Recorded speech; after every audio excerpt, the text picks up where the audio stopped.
We are back. So we're going to commence with Learning Unit 1, which is an overview of conciliation and arbitration hearings.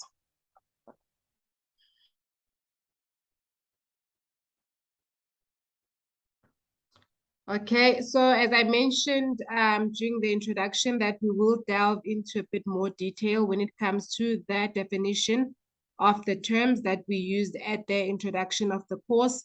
So conciliation, it's when a third party assists the parties to a dispute to resolve that dispute through voluntary agreement.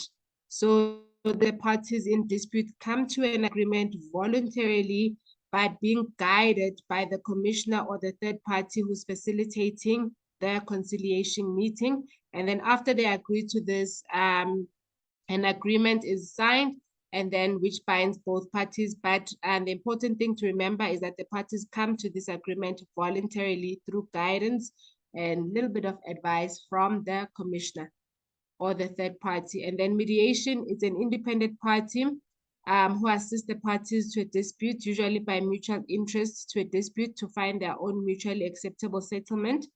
And then arbitration is when an independent third party or a commissioner resolves a dispute by making a final and binding decision in the form of an arbitration award. Okay, and then an overview of conciliation and arbitration hearings continued. And then there's other terms as well that we need to be familiar with for the purposes of this training, which is facilitation and pre-con. So facilitation is when a neutral person will assist parties to a conflict to find ways to manage the conflict between them. Section 189A, facilitation happens when an employer is contemplating dismissing more than 50 workers due to operational requirements. So when an employer contemplates dismissing or retrenching 50 employees due to retrenchment, then the employer or the parties involved may request facilitation of that retrenchment process. And then pre-conciliation is an attempt which is made to resolve the disputes before scheduling a conciliation hearing. So it is similar to a conciliation process, except that it is conducted in a very informal manner without parties having to attend a formal conciliation that has been set down for hearing. So here with pre-con, the parties will attempt to resolve the matter before going to conciliation. And then an overview of conciliation and arbitration still continued. So there's also con-arb. So con-arb, this means that conciliation is immediately followed by an arbitration hearing when the matter remains unresolved. So let's say the parties meet during the conciliation with a third party attempting to get them to resolve the matter voluntarily. If that fails, they move immediately to arbitration. So arbitration is when a commissioner hears both sides of the story, and then he makes a binding finding and then issues an arbitration award.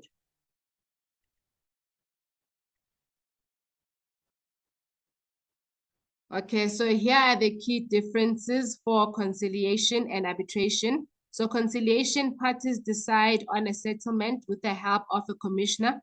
So let's say, for example, somebody's contract was, or rather, let's say somebody was dismissed, maybe without a hearing. So the dismissal is unfair, both substantively and procedurally. So the parties would meet for conciliation, and then maybe the employee would say, okay, I want 5 months payment.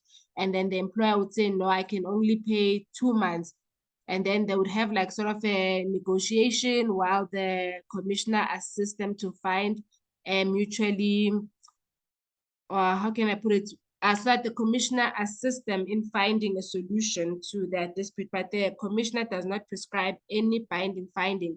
So then maybe let's say between the talks and the negotiation and the talks, the parties both decide that they're going to pay 3 months, that the employer is going to pay the dismissed employee 3 months, and the dismissed employee accepts the 3 months payment settlement, then the commissioner would write a settlement agreement. So in this case, it's the parties that agreed but with the guidance of the commissioner, but we'll go into more detail as we focus solely on conciliation during the duration of this course.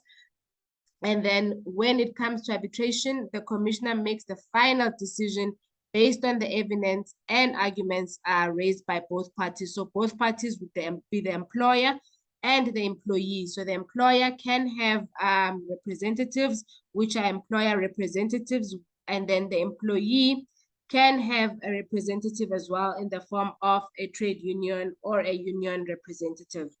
And then the parties determine the outcome, as I said, so they would agree on the outcome. When it comes to conciliation, when it comes to arbitration, it's the commissioner who makes the outcome, which is final and binding. But also when the parties come to the outcome, when it comes to the conciliation, if they've agreed, I'm referring to the example that I made above of paying 3 months salary and a settlement agreement is signed, then the employer is obliged to pay that settlement on the date that has been agreed to on the settlement agreement that has been issued.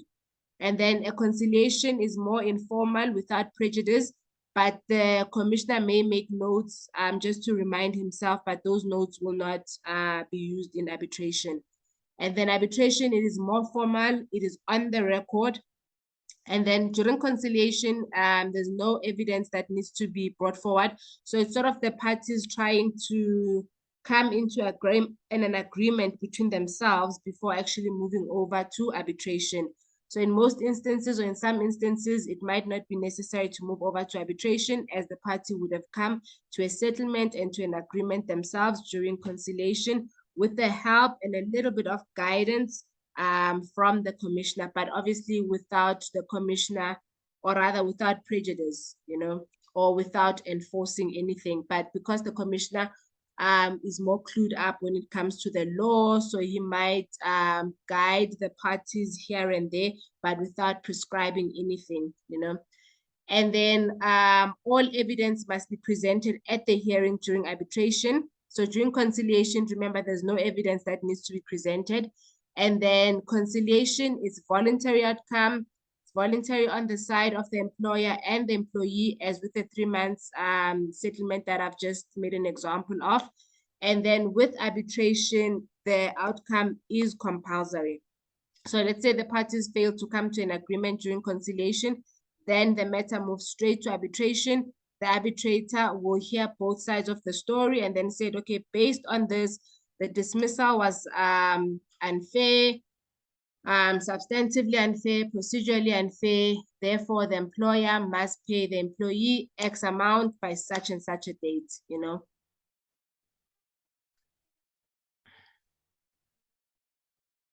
And then here's a summary of the conciliation, which I mentioned that the parties would come to a settlement voluntarily. So how it usually goes is that the commissioner will welcome the parties. He will explain the process to the parties that, okay, it's sort of informal. It will not be on the record. It's without prejudice. It's to help parties to settle the matter before going to arbitration or without having to go to arbitration. And then the parties will have an opportunity to tell the commissioner their side of the story. So let's refer back to the dismissal that I just made an example of earlier. So the employee will say that, okay, at the end of August, when I was supposed to get my salary, upon me requesting my salary, the employer told me that he can no longer afford my services. I must no longer come back to work. And then the employer would also have an opportunity to say that maybe, no, this person was not an employee, but actually a consultant. So, and this came into play. And then the commissioner may make brief notes, as I mentioned already, but these notes may not be used by any other party once the conciliation hearing has been concluded. So basically, the commissioner will be making notes, maybe to remind himself, or maybe for questions that he needs to ask, so that he doesn't have to keep interrupting the people. And then settlement and conclusion. The settlement agreement will be drawn and signed if parties reach an agreement. So let's say maybe the employer recognizes his error and doesn't want to go through the whole process of an arbitration hearing. Then the employer will say, okay, fine, I will pay this person 4 months, and then the person will think, okay, 4 months is more than enough salary for me to be able to find and secure other employment. So I will accept the 4-month settlement or the 3-month settlement, whichever one they agree on. And then there will be a certificate issued on whether the matter has been issued, on whether the matter has been settled or not. So if the matter has not been settled, a certificate will also be issued that the matter has not been resolved, and then it will move straight to arbitration if it's an con-up hearing. As I mentioned, that a con-up means immediately after conciliation, arbitration follows. Okay, and then techniques that the commissioner might use during conciliation to assist the parties to resolve the matter on their own. So the commissioner may talk to one of the parties alone at the time. So the commissioner might separate them at a time. So for example, let's say maybe he tries to separate them. So let's say, referring to the matter that I'm just making an example of, where an employee was dismissed without a hearing after requesting his salary for the month of August. So the commissioner might say, maybe, let's say he separates the parties to just see the weight of the cases on both parties. Maybe let's say he's sitting with the employee. He might ask the employee, do you have proof of the employment contract? Do you have proof of the other months when they paid you? Do you have a pay slip? Just to see how solid the case is, And then, as I say, during which time the commissioner may investigate the basis on which the party is likely to accept the settlement to a dispute. And then the commissioner may also explain and clarify certain aspects of the law during this process, so that the parties may judge for themselves the strength of their legal position. So as I just made an example now of asking the other person, if do you have pay slips?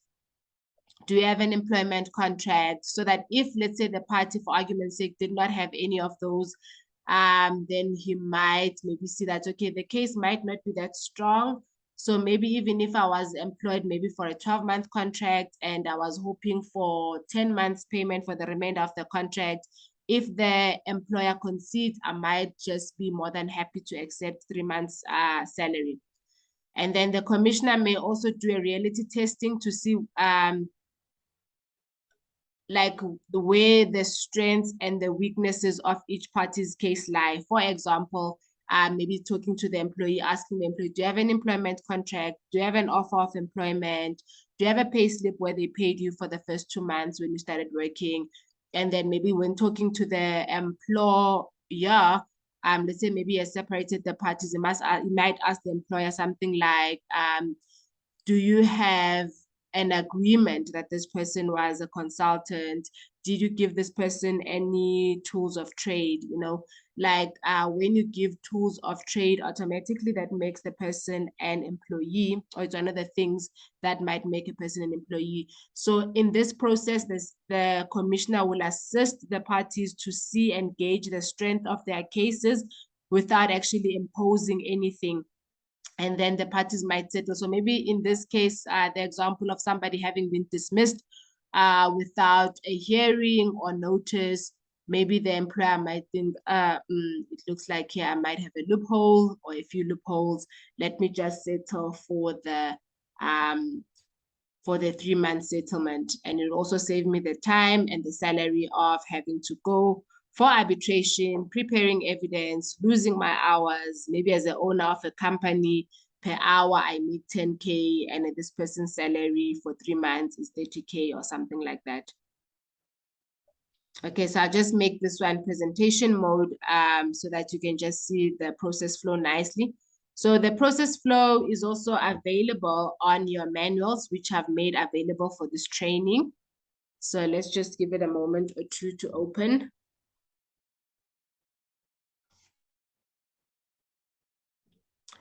Okay, so here's a nice process flow of the process. So it's during introduction, the commissioner will deal with what language will be used, and then the preliminary issues will be dealt with, and then the narrowing of issues, hearing of evidence, concluding arguments, and award. So this is the process flow for the arbitration. So remember, the arbitration, the commissioner listens to both sides of the story, and then he makes an award, which is binding, and usually it's issued within 14 days, or it should be issued within 14 days.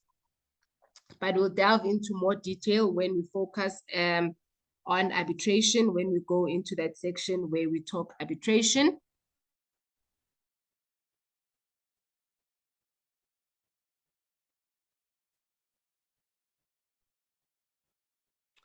Okay, now it's time for our next activity, which is activity 2. So I will download 2 pages or so from your manual, which consists of activity 2. And you will have a bit of time to complete these. And then afterwards, we will proceed to learning unit 2.